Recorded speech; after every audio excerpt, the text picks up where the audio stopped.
In 2026, a silent revolution is unfolding. It's not happening on Wall Street. It's not happening inside a Silicon Valley lab. It's happening somewhere far more ordinary, at your local pharmacy. For decades, we were trained to believe that real change only comes from innovation hubs, hedge funds, or government summits.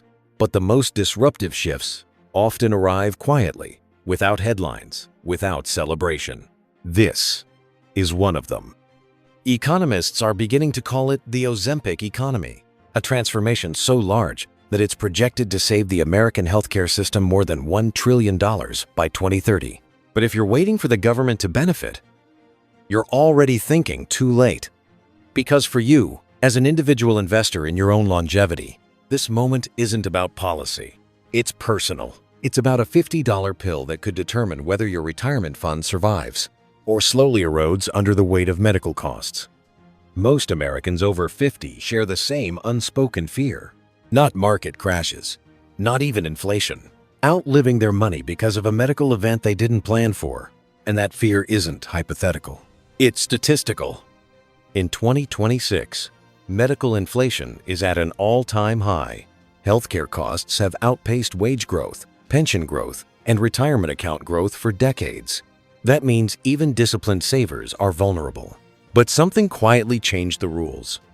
In July of 2026, without dramatic press conferences or viral headlines, new Medicare regulations reshaped the economics of aging. Medications like Wegovy and Ozempic, once accessible only to high-income households, became available to millions of seniors for as little as $50 a month.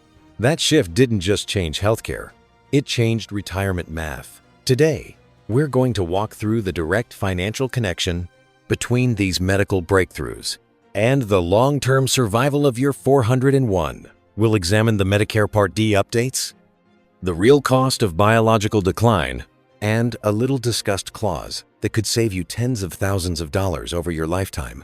Because surviving the next decade, with both your health and your wealth intact, requires a different framework. To understand why this matters, we need to talk about a cost almost no one tracks: the obesity tax. In the United States, obesity-related chronic diseases, such as type 2 diabetes and hypertension, account for nearly 20% of total healthcare spending. That number is often discussed at a national level, but its real impact is personal. For the average retiree, it translates to roughly $1,700 in additional out-of-pocket medical costs every year. Not once, every year. Over a 20-year retirement, that's $34,000. Lost not to bad investing, but to preventable inflammation. And historically, the system wasn't built to stop this.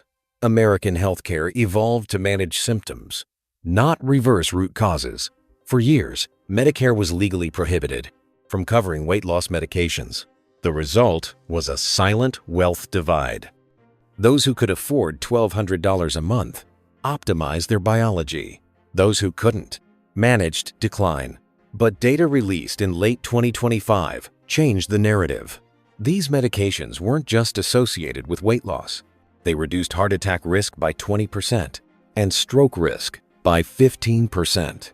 At that point, prevention became cheaper than emergency care. For the government, coverage became inevitable. For you, it created a rare opportunity. Spending $50 a month to avoid a $50,000 heart surgery isn't healthcare spending, it's arbitrage. Now let's look at what actually changed in July of 2026. Under the Inflation Reduction Act, the Centers for Medicare and Medicaid Services reclassified GLP-1 medications for seniors with qualifying comorbidities. If you have high blood pressure, high cholesterol, and a high BMI, you may now qualify for a $50 monthly cap. Under Medicare Part D, that represents a 95% price reduction compared to just 2 years earlier. But the most important effect isn't the medication itself. It's the capital it frees up if you redirect the $950 per month you previously spent on medication into a conservative 5% yield investment. You add over $140,000 to your net worth over 10 years. This is the compounding effect of health. You aren't just losing weight. You're building a financial buffer against the rising cost of aging. This is longevity finance in practice, using medical innovation and policy alignment to preserve future purchasing power. But every opportunity has a trade-off. And in 2026, a new risk emerged: muscle loss. In medicine, muscle isn't aesthetic. It's functional. It's your biological bank account. If these medications are used without resistance training, you're not optimizing health. You're trading fat for frailty, and frailty is expensive. A single fall resulting in a hip fracture costs an average of $35,000. In the United States, the correct strategy is precise. Use the Medicare cap to access the medication. Then reinvest the savings into physical capital, protein quality, strength training, muscle preservation. And there's another layer many people miss. In 2026, health savings accounts can now be used to pay for approved biological age testing. That means you can objectively measure progress and deduct the entire process tax-free. You're not just following medical advice. You're using the tax code to build resilience. Your retirement isn't just a number on a statement. It's your capacity to live. The Ozempic Economy has leveled the field, making biological optimization accessible to more people than ever before. Not just the wealthy, not just the elite. Your action plan is simple. Talk to your doctor about the July 2026 Medicare Part D updates. Audit your health spending and identify where treatment can be replaced with prevention. Because the future of retirement won't be decided by markets alone. It will be decided by how long you remain strong, mobile, and independent. Protect your body.